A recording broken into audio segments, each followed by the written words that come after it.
आज हम एक ऐसी डरावनी दास्तां सुनाएंगे जिसने सालों से लोगों को खौफ में जकड़ा है। बेल विच की कहानी। 1817 में टेनेसी के एडम्स में बेल परिवार के साथ कुछ अजीबोगरीब होने लगा। जॉन बेल, जो एक किसान थे, उनकी बीवी लूसी और उनके बच्चे, खासकर उनकी बेटी बेट्सी, इन भूतिया हरकतों के शिकार बन गए। सब शुरू हुआ जब जॉन बेल को अपने खेत में एक अजीब जानवर दिखा, कुत्ते जैसा जिस्म और खरगोश जैसा सिर। जब जॉन ने उसे गोली मारने की सोची, वो गायब हो गया।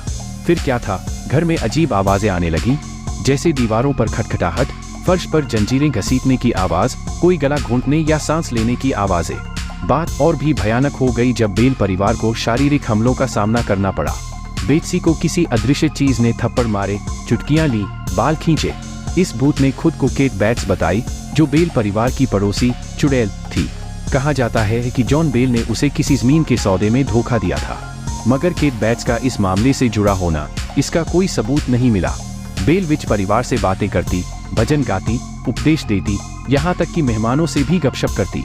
इसे खासकर जॉन बेल से नफरत थी, वो उसे मार डालने की कस्में खाती थी। जॉन बेल बीमार पड़ गए और 1820 में चल बसे। उनकी मौत बड़ी रहस्यमयी थी। बिस्तर के पास एक अजीब दवाई की शीशी मिली, जिसके बारे में विच ने दावा किया था कि वो उसने दी थी। उनकी मौत के बाद विच की हरकतें कम तो हुई, मगर बंद नहीं हुई।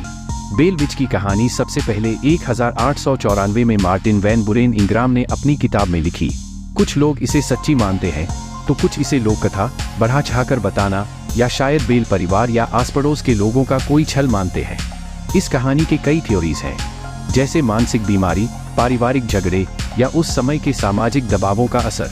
मगर इस कहानी के भूतिया पहलुओं का कोई पक्का सबूत नहीं है, तो ये कहानी आज भी एक रहस्य बनी हुई है। बेल विच की कहानी टेनेसी की लोक कथाओं का अहम हिस्सा बन गई है। इसने कई किताबें, फिल्में और डॉक्यूमेंट्रीज को जन्म दिया है।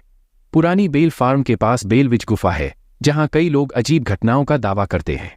चाहे इतिहास कितना भी सही हो, बेल विच की कहानी अमेरिका की सबसे मशहूर भूत कहानियों में से एक है, जो आज भी लोगों को डराती और हैरान करती है।